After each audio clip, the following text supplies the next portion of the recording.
दोस्तों, आज जो कहानी मैं आपको बताने जा रहा हूँ ना, वो बाहर से बिल्कुल एक परफेक्ट लाइफ जैसी लगी, लेकिन अंदर क्या चल रहा था ये किसी ने नहीं सोचा। और आखिर में जो हुआ वो इतना खतरनाक था कि आप सुनकर सोच में पड़ जाओगे। ये मामला है दोस्तों राजस्थान के अजमेर जिले के किशनगढ़ का। किशनगढ़ एक छोटा सा कस्बा है, लेकिन एशिया का सबसे बड़ा मार्बल का मार्केट यहीं लगता है। और यहीं पर रहते थे भवानी शंकर शर्मा, एक अच्छे खासे पैसे वाले आदमी। उनका बिजनेस परिवार सब कुछ ठीक ठाक चल रहा था। तो नमस्कार दोस्तों, मैं हूं स्वतंत्र और आप रूबरू हो रहे हैं आपके YouTube चैनल आपकी जिज्ञासा में। आप ये वीडियो कहां से देख रहे हैं कमेंट बॉक्स में ज़रूर बताइएगा। चलिए कहानी आगे बढ़ाते हैं। लेकिन दोस्तों, कहानी में जो है ना, असली चीज़ यहाँ से शुरू होती है। भवानी जो थे वो अपनी पत्नी निधि और बच्चों के साथ अलग रहते थे, लेकिन अपने माता पिता को भी काफ़ी पसंद करते थे और उनसे जुड़े हुए भी थे। वो उनसे मिलने हफ्ते में या जब उनको टाइम मिलता था मिलने जरूर जाते थे और उनकी आर्थिक रूप से भी मदद किया करते थे। और यही चीज़ उनकी पत्नी निधि को बिल्कुल भी पसंद नहीं थी। इसी बात को लेकर दोनों के बीच अक्सर बहस और कहासुनी हो जाया करती थी, लेकिन दोनों में प्यार बरकरार था, इतनी चीज़ें होने के बावजूद भी। देखने में ये छोटी बात लगती थी दोस्तों, लेकिन कई बार छोटी छोटी बातें ही आगे चलकर बहुत बड़ी बन जाती हैं, जो कि बहुत बड़ा विकराल रूप ले लेती हैं एक आने वाली समस्या का। अब आता है दिन 25 अप्रैल 2003 का। भवानी अपने माता पिता से मिलने गए हुए थे। वहाँ से लौटते वक्त उन्होंने अपने पिता को फ़ोन करके बोला कि मैं घर पहुँच गया हूँ पिताजी, आप चिंता मत करना जरा सी भी। और ये उनकी आखिरी बात थी अपने माता पिता से। उसके बाद दोस्तों वो अचानक एकदम गायब हो जाते हैं। ना उनका फ़ोन लगता है, ना कोई खबर आती है, ना कोई SMS, कुछ भी नहीं होता। लेकिन जब 2-3 दिन निकल गए तब परिवार को टेंशन होने लगती है, और स्वाभाविक सी है, सबको भी होने लगती है। मैं भी चाहे गायब हो जाऊं तो मेरे घर वालों को भी हो जाएगी, और आप गायब हो जाएं तो आप लोगों के घर वालों को भी होने लगेगी। और इसी बीच दोस्तों 28 अप्रैल को पुलिस को एक अजीब सा फ़ोन कॉल आता है। सामने वाला आदमी कहता है कि एक कुएं के पास एक बोर में लाश मिलेगी, और थोड़ा आगे जाओगे तो एक प्लास्टिक बैग में सिर भी मिलेगा उस बॉडी का।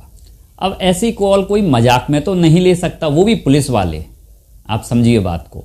आखिरकार पुलिस वहां पहुंची जाती है, और जो वहां मिलता है वो बिल्कुल वैसा ही था जो कॉल में मतलब उस आदमी ने बताया था। सेम टू सेम वही था। एक बोरे में बिना सिर की लाश और थोड़ी दूर में जला हुआ सिर मिलता है। दोस्तों, अगर आपने ये कहानी यहाँ तक सुन ली है तो आपको क्या लगता है कि ये सिर किसका होगा? कमेंट बॉक्स में ज़रूर बताइएगा। अब दोस्तों, यहाँ से मामला सीधा तो बिल्कुल भी नहीं था, क्योंकि जिसने भी यह किया था उसने बहुत साफ सफाई से, मतलब उस इंसान की पहचान छुपाने की भरपूर कोशिश की थी उसने। अब पुलिस बॉडी का पोस्टमार्टम के लिए भेज देती है, मतलब पुलिस उस बॉडी को पोस्टमार्टम के लिए भेज देती है, और पुलिस को एक छोटा सा सुराग भी मिलता है उस बॉडी से। लाश के पास लाश के चेहरे के बाएं हिस्से में आंखों जबड़े के बीच में एक स्टील का तार लगा हुआ था। दोस्तों, अब ये छोटी सी चीज़ आगे चलकर सबसे बड़ी पहचान बनने वाली थी उस बॉडी की, कि आखिर है ये किसकी। अब पुलिस असमंजस में थी कि क्या किया जाए और क्या ना किया जाए, लेकिन पुलिस तो पुलिस ही होती है, आप भी जानते हैं। वो अखबार में एक जानकारी छपवा देती है, जो उस सबूत के साथ, मतलब वो जबड़े में जो तार मिला हुआ था उसके साथ एक जानकारी अखबार में छपवा देती है। 4 मई की सुबह भवानी के पिता अखबार पढ़ रहे थे, और जैसे ही उन्होंने ये अखबार पढ़ा और ये खबर पढ़ी, उनके हाथ में जो चाय का कप था वो गिर जाता है, क्योंकि उनके बेटे के चेहरे पर भी बचपन में एक हादसे के बाद ऐसा ही स्टील का तार लगाया गया था ऑपरेशन करके। अब उनका शक सीधा अपने बेटे पर जाता है, क्योंकि वो भी कुछ समय से लापता था, और तुरंत अपनी बहू को फ़ोन कर पूछते हैं, बेटा भवानी के बारे में कुछ पता चला? बहू वहाँ से तिलमिलाकर बोलती है, जाओ खुद ढूंढ लो जाकर। ये बात उनको बहुत बुरी लगती है। बहू के इस बर्ताव से वो थोड़ा परेशान भी हो जाते हैं, लेकिन वो जानते थे कि उनकी बहू का जो स्वभाव है वो ऐसा ही है, और अपने रिश्तेदारों को लेकर वो तुरंत पुलिस स्टेशन पहुँच जाते हैं। लेकिन उनको वहाँ से बॉडी तो बिल्कुल नहीं मिलती, क्योंकि पुलिस उस बॉडी का क्रियाक्रम कर चुकी होती है, क्योंकि बॉडी सड़ चुकी थी। पुलिस वाले बोलते हैं कि बॉडी सड़ चुकी थी, इसलिए हमने उसका क्रियाक्रम कर दिया। लेकिन दोस्तों, उस बॉडी के पास से जो सामान मिलता है वो पुलिस उसको पहचानने के लिए दिखा देती है। मतलब जो सामान बॉडी के पास था, जो भी कपड़े लत्ते जो भी कुछ था, वो उनको दिखा देती उनके पिताजी को, और सामान देखकर भवानी के पिता उस सामान को पहचान जाते हैं। अब ये लगभग साफ हो चुका था कि वो लाश किसी और की नहीं बल्कि भवानी शंकर की ही थी। अब सवाल ये था कि ये किसने किया और क्यों किया। अब दोस्तों पुलिस जो होती है वो घर वालों से पूछताछ करना शुरू कर देती और पुलिस का धीरे धीरे शक घर के अंदर ही जाने लगता है। लेकिन सबसे ज़्यादा शक पुलिस को भवानी की पत्नी निधि पर हो जाता है, क्योंकि एक बात सबको अजीब लग रही थी कि भवानी गायब था लेकिन निधि के चेहरे पर कोई भी हाव भाव नहीं थे, मतलब वो बिल्कुल नॉर्मल थी। ये तो आप भी जानते हैं कि अगर अपना कोई खो जाए, अपन इतने अजीब हो जाते हैं कि आप भी समझ सकते हो कि चेहरा उतर जाएगा, सब कुछ अजीब हो जाएगा अपना भी। लेकिन निधि बिल्कुल नॉर्मल थी। लेकिन जब पुलिस ने सख्ती से पूछताछ की निधि से, तो निधि आखिरकार टूट गई और उसने सब कुछ बता दिया।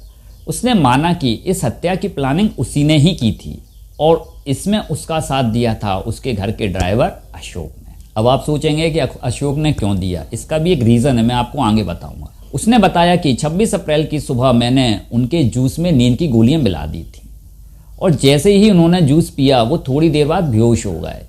फिर मैंने ड्राइवर को बुलाया और हम दोनों ने मिलकर लोहे की रॉड से उन पर हमला किया और जब वो हमला करने के बावजूद भी नहीं मरे तो मैं और ज़्यादा गुस्सा में आ गई और किचन से जाकर मैंने चाकू उठा लाई और उनका गला काट दिया। अब देखिए कितनी निर्दयी पत्नी थी।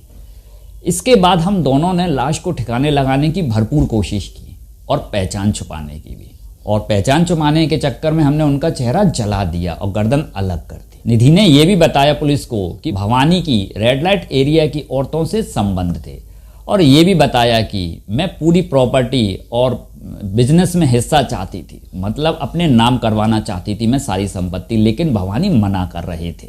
लेकिन दोस्तों वो दोनों एक चीज़ भूल गए, स्टील का तार, और वही उसकी सबसे बड़ी गलती साबित हुई। अब आप सोच रहे होंगे दोस्तों कि ड्राइवर अशोक कहाँ से आ गया। तो दोस्तों निधि और अशोक के बीच नाजायज संबंध थे और दोनों एक दूसरे के साथ रहना चाहते थे और ये बात भवानी को भी अच्छी तरह मालूम थी। लेकिन भवानी तलाक देने को तैयार नहीं थे और यहीं से ये पूरा प्लान बना। आखिर में दोनों पकड़े गए और कोर्ट ने दोनों आरोपियों को 21 साल की सजा सुनाई और दोनों जो बच्चे थे भवानी के, उन दोनों की कस्टडी दादा दादी को दे दी गई। सच कहूँ तो ये कहानी सिर्फ एक मर्डर की नहीं है, ये उस भरोसे की है जो टूट गया, क्योंकि कई बार सबसे खतरनाक इंसान वही निकलता है दोस्तों जिस पर हम सबसे ज़्यादा भरोसा करते हैं। दोस्तों ये कहानी सुनाने का मकसद मेरा आप लोगों को बिल्कुल भी डराना नहीं है बल्कि सचेत करना है।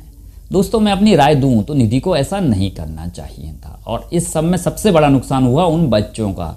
उनने तो जो करना था दोनों ने कर लिया और जिसको जाना था वो जा चुके, मतलब भवानी जी जा चुके।